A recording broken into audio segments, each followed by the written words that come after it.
आप मुझे अमर कथा सुनाइए, मैं भी अमर कथा का पान करना चाहती हूँ। भगवान शंकर देवी पार्वती जी को यह अमर कथा जब सुनाने के लिए बैठे, तब कहा आप पहले आश्रम के चारों तरफ देख करके आइए, कोई है तो नहीं, क्योंकि जो भी इस अमर कथा को सुन लेगा वह अमर हो जाएगा। और विधि के विधान में ऐसा नहीं है।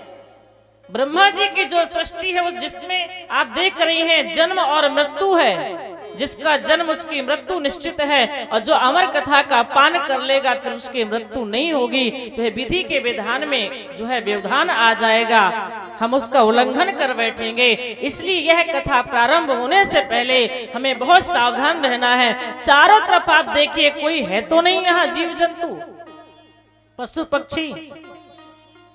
देवी पार्वती जी ने पूरे आश्रम का निरीक्षण किया, चारों तरफ कुछ दिखाई नहीं पड़ा। एक सुक का अंडा पड़ा हुआ था। सुक के अंडे को देखा, अभी जो है वह साबुत है, फूटा नहीं है, साबुत है। देवी जी ने देखा ये तो साबुत है, इससे कोई फर्क पड़ने वाला नहीं है और सब कुछ बढ़िया है। कथा प्रारंभ हुई। जब यह अमर कथा प्रारंभ हुई, श्रीमद् भागवत महापुराण की दिव्य कथा, यही अमर कथा है। देवी पार्वती जी बड़े भाव से, बड़ी श्रद्धा प्रेम के साथ श्रवण करने लगी। और सुनते सुनते, जिसमें 12 स्कंद हैं, 10वें स्कंद में जब प्रवेश करते हैं महादेव जी, भगवान श्री कृष्ण की जन्म की, बाल की लीला की जब दिव्य कथा चली, बड़े भाव से उन्होंने सुना। भगवान की इन कथाओं को सुनती गई। और जब प्रभु मथुरा चले गए, वहां से उद्धव को भेजते हैं। इत्यादि जो बीच के प्रसंग थे, उद्धव प्रसंग है, गोपी प्रसंग है, यहीं पर पार्वती जी को नींद आ गई। अब जो वह सुख का अंडा पड़ा हुआ था वह साबुत था, फूटा नहीं था। कथा चल रही थी, जैसे कथा प्रारंभ हुई तो वह भी फूट गया, विगलित हो गया। और जैसे फूटा तो वह सुख भी सावक, सुख का सावक छोटा सा बच्चा भी वह कथा सुनने लगा, बड़े भाव से श्रवण करने लगा। लेकिन जब पार्वती जी को नींद आ गई तो अब हुंकी कौन भरे। जब तक हूं नहीं कहेंगे तब तक कथा महादेव जी कैसे सुनाएंगे। श्रोता को ऐसे सिरे लाना चाहिए। अगर श्रोता सो जाएगा तो हम क्या सुनाएंगे बताइए। अरे हम आपको देख रहे हैं, आप सब लोग जग रहे हैं, सुन रहे हैं, हमें देख रहे हैं, अपना सिर भी हिला रहे हैं, बीच बीच में हाँ हाँ भी कर रहे हैं, तो हमारा भी मन लग रहा है कि ये कथा सुनाए। सब सो जाएंगे तब क्या होगा, कथा बंद हो जाएगी। तब देवी पार्वती जी तो सो गई। अब वह सुख का सावक जो है वह कथा सुनने लगा और देखा मैया तो सो गई, अगर मैं होंकी नहीं भरूंगा तो कथा बंद हो जाएगी। इतना रस मिल रहा है, कथा अमृत का मैं पान कर रहा हूं, इसे कैसे बीच में बंद कराऊं। तब वह सुख का सावक जो है, छोटा सा बच्चा जो है, वह हूं करके सुनने लगा। कुछ देर के बाद जब देवी पार्वती जी की आंखें खुली, उन्होंने कहा स्वामी मैंने तो भी आपके बीच का प्रसंग सुन ही नहीं पाई, मैं तो सो गई थी।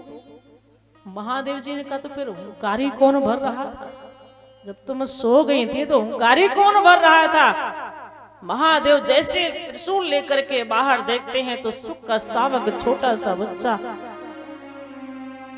दिखाई पड़ा, वह भी वहां से उड़ गया। महादेव जी मुझे मार डालेंगे, क्या करूं। वह उड़ते उड़ते वेद व्यास जी के आश्रम में पहुंच गया। यहां से भगवान शंकर का त्रिशूल और आगे आगे वह सुख का सावक बेचारा बच्चा दौड़ते दौड़ते उड़ते उड़ते वहां जब पहुंचा तो वेद व्यास जी की पत्नी पिंगला जी बैठी हुई थी और वहीं उसी समय जम्भाई आई और वह सुख का सावक उनके मुख के माध्यम से उनके उदर में प्रवेश कर गया। वेदा व्यास जी की पत्नी पिंगला जी बैठी हैं, वो उनके अंदर प्रवेश कर गया, क्योंकि भगवान शंकर का जो त्रिशूल है यह स्त्रियों पर वार नहीं करता है, त्रिशूल स्त्रियों पर नहीं चलता है। वही मेरी रक्षा होगी। अब वह सुख उन माता की उदर में आ गया। वेदव्यास जी की पत्नी पिंगला की उदर में है, त्रिशूल वहां से चला गया। त्रिशूल मार भी नहीं सकता था, क्यों? क्योंकि उससे सुख सावक ने अमर कथा का पान किया है, इसलिए उसे कोई मार ही नहीं सकता। वह तो अजर अमर हो गया।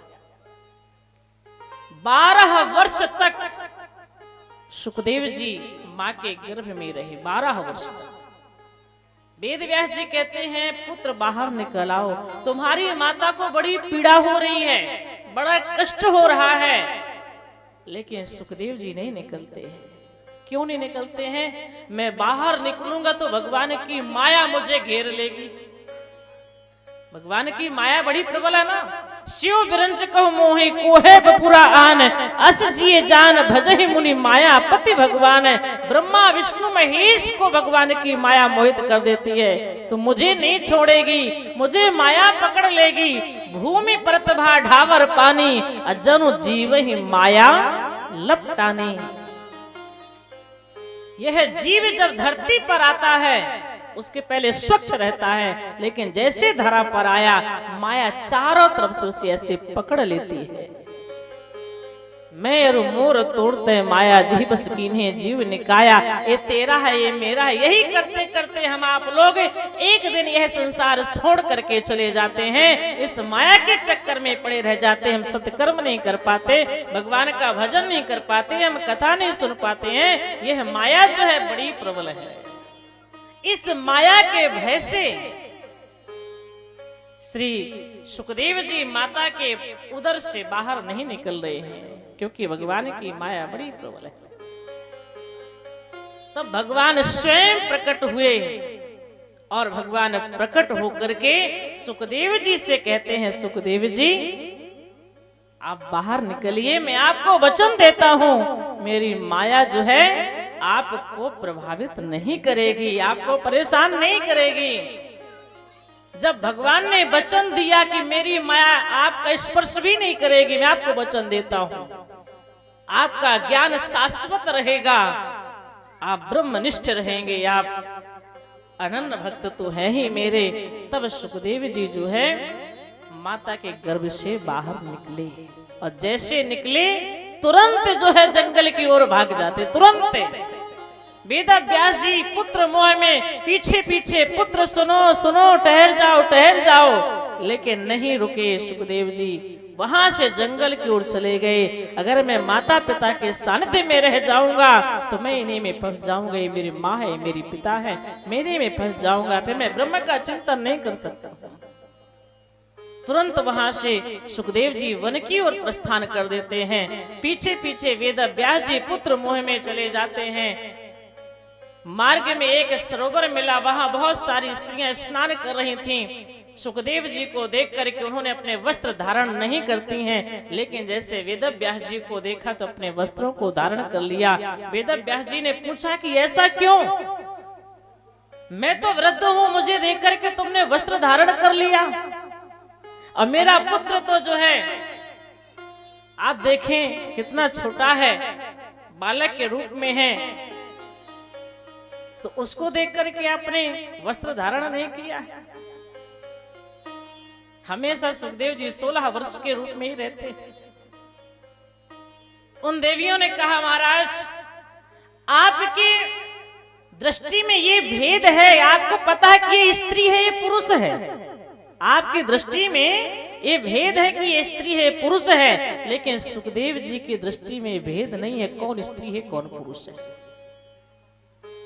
वो तो ब्रह्मनिष्ठ है, ब्रह्म के स्वरूप है। जैसे परमात्मा की दृष्टि में ये भेदभाव नहीं है, कौन स्त्री है कौन पुरुष है, कौन किस जाति का, कौन किस वर्ण का है, कौन ज्ञानी है कौन विद्वान है, ये ब्रह्म की दृष्टि में नहीं है, ये केवल हम आपकी दृष्टि में है। परमात्मा तो समदर्शी है, वह तो सबको एक भाव से देखता है।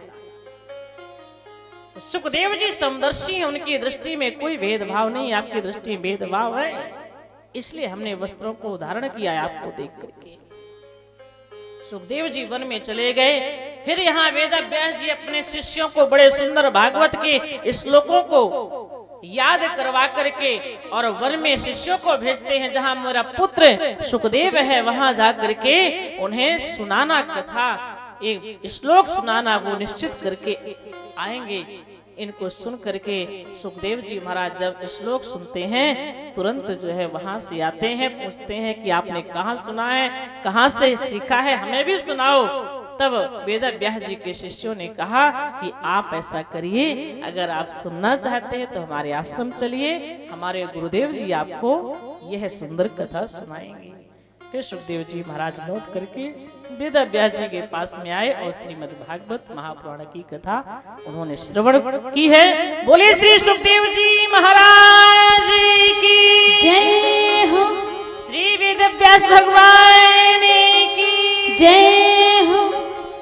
इस प्रकार से सुखदेव जी ने अपने पिता वेद व्यास जी से कथा श्रवण की।